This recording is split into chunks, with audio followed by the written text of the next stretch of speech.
안녕하세요. 열고닫기의 꾸망입니다. 이번 편에는 저번에 말씀드렸다시피 중소기업 청년 전세 자금 대출을 받고 이사하는 과정을 제가 조금 더 경험했던 부분을 토대로 해서 말씀을 드리고자 합니다. 간단한 과정인 것 같은데 그 세부 이 과정에 보면은 제가 몰랐던 부분이 좀 많았던 것 같아요. 그 부분까지 상세히 알려드릴 수 있도록 하겠습니다.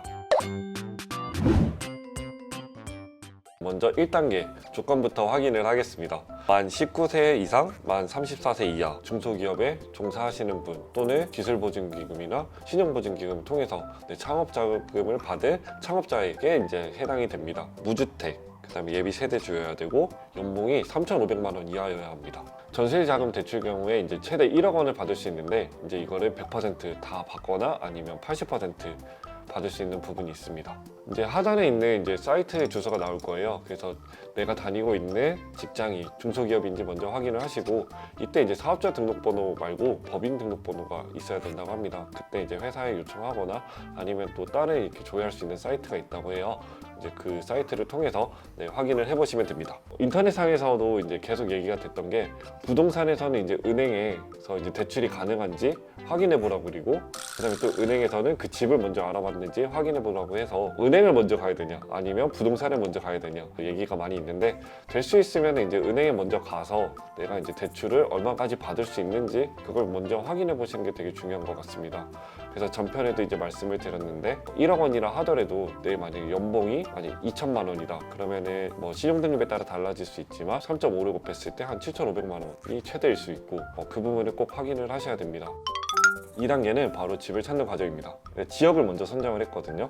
지역을 먼저 선정하고 그 다음에 네이버 지도를 통해서 내가 가지고 있는 한도의 금액에서 찾을 수 있는 집을 좀 찾아봤습니다. 그리고 직방으로 이렇게 교차해서 찾아봤고요. 직방에 있는 곳을 먼저 전화를 해서 중소기업 전세자금 대출로 해서 집을 찾아본다고 하고, 예산은 이 정도이고 전세 보증보험을 든다고 했을 때 그거에 맞는 또 집을 맞춰서 보여드리겠죠. 어떤 용어라든가 방법에 대해서 숙지를 하시고 부동산에 얘기하면 그거에 맞춰서 알려주시니까 아무래도 그 부분을 알고 부동산에 연락하시는 게 좋을 것 같습니다. 한 공인중개사 분께 다 알아봤다고 하면 그럼 그 지역에 내려가지고 인터넷을 통해서 알아보는 게 아니라 그 주변에 있는 공인중개사 사무실로 가는 것도 굉장히 좋은 방법인 것 같습니다. 그 지역에서 공인중개 사무소를 운영하시는 분들께 또 직접 가서 찾아서 한다 그러면은 아무래도 인터넷에 조회되지 않는 매물도 있고 지역에 대한 좀 이해가 많으셔서 또 그 부분에 좀 도움을 주실 수 있는 부분도 많았던 것 같더라고요. 그 괜찮은 집을 찾게 되었으면 계약서를 작성하게 됩니다. 5%의 계약금을 한 번에 지급을 할 수도 있고, 아니면 가계약금으로 해서 먼저 걸어놓고 그 다음에 가계약서를 또 작성하는 경우가 있습니다. 이때 중요한 부분이 있습니다. 가계약서를 작성할 때 꼭 이 항목을 기재를 하셔야 됩니다. 첫 번째, 임차인의 중소기업 전세자금 대출이 실행되지 않아 불가할 경우 임대인은 계약금을 즉시 반환한다. 은행에서 대출을 하려고 했을 때 만약 그게 실행이 불가해요. 그렇게 됐을 때 이 항목을 넣지 않으면 먼저 가계약금 또는 계약금을 넣었던 부분을 반환받지 못할 수도 있습니다. 그래서 이 문구를 꼭 넣어 주셔야 되고요. 두 번째는 등기부 등본에 기재되어 있는 근저당을 집주인은 전세금을 받은 후 말소시킨다. 근저당 말소 부분인데요. 이게 근저당이 잡혀 있으면 그 집에 문제가 생겼을 때 근저당이 잡혀 있는 그 은행에 먼저 그 금액이 넘어가고, 두 번째로 입주 순서대로 해서 금액을 받게 되는데요. 내가 낸 전세금을 못 받는 경우가 있습니다. 근데 안 넣어주시는 부분도 있었거든요.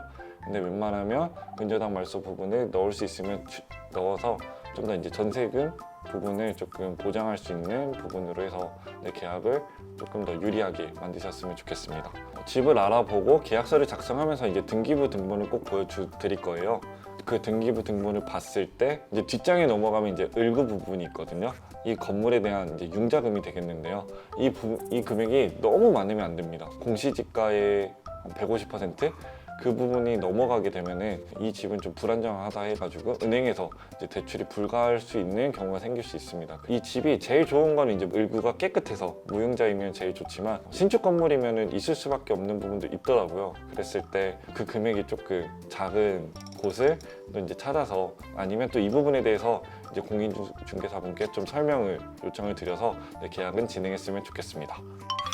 세 번째, 가계약을 했으면 실제 집주인과 계약을 하게 됩니다. 그랬을 때 이제 집주인이 오실 수도 있고 아니면 대리인을 통해서 올 수도 있는데, 그 대리인이 통해서 왔을 때는 꼭 그 등기부등본상에 있는 그 집주인과 그다음에 신분증에 있는 집주인이 동일한지 확인을 해봐야 됩니다. 그래서 양쪽 당사자 간에 이제 계약이 되기 때문에 부동산 계약서, 5% 입주 확인서 등등등 해서 챙기시면 되겠습니다.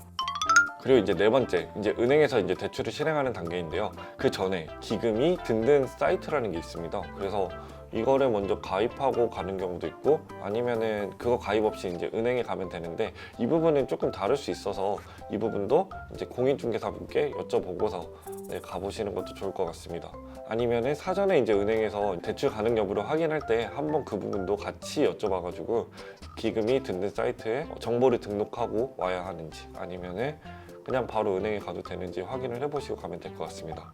근데 은행에서 되게 불친절하다는 소리 진짜 많이 들었거든요. 저는 이제 기업은행을 처음에 갔는데 기업은행에 계신 분께서 굉장히 잘 해주셨어요. 되게 친절하게 잘 해주셔가지고 좋았거든요. 일단은 잘 안 해주신다는 거, 그리고 좀 불친절한 느껴질 수 있지만 그러면 이제 다른 은행, 뭐 취급하는 은행도 여러 군데 있으니까 여러 군데 가서 대출을 실행하면 좋을 것 같습니다. 준비해야 되는 서류가 되게 많아요. 개인이 준비해야 될 서류가 있고 회사에 이제 요청해서 받아야 될 서류, 부동산에서 받아야 될 서류가 있는데요.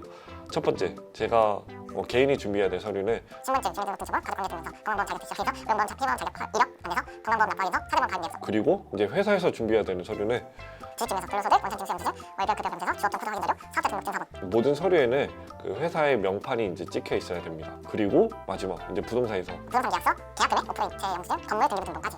이렇게 있어야 됩니다. 이 부분은 이제 체크리스트를 만들어가지고 꼭 이게 다 있는지도 확인해 보시면 좋겠습니다. 그래서 이제 최종적으로 이제 내가 80%를 이제 요청한다 하더라도 얼마만큼 나오는지는 대출 심사를 통해서 이제 최종적으로 결정하게 되는 부분입니다. 결론적으로는 저는 이제 중소기업 전세자금 대출로 해서 집을 구하지는 못했습니다. 왜냐하면 이제 신축 건물이어서 당해년도에 건축된 건물이어서 아무래도 공시지가가 나오지 않았어요. 그래서 이제 은행에서는 이 건물에 대한 공시지가가 나오지 않았고, 그 다음에 융자금이 굉장히 건물에 많았기 때문에 조금 이제 대출하기에 조금 위험한 건물이다 이렇게 판단을 하셨던 것 같아요. 근데 또 이게 계기가 되어서 많은 대출 상품을 알게 되었고, 그 다음에 또 좋은 상품을 통해서 더 좋은 집을 구할 수 있게 되어서 어떻게 보면 전화위복이 되었던 계기도 되었던 것 같습니다. 이제 다음 편에는 허브를 통한 전세 보증 보험, 그 다음에 전세자금 대출을 통해서 이제 받았던 과정을 소개해 드리면서 또 다른 이제 전세자금 대출에 대해서 또 설명을 드리도록 하겠습니다. 이상 열고닫기의 꾸망이었고요. 유익한 정보가 되었다고 생각하시면 좋아요, 구독하기 꼭 눌러주시고요.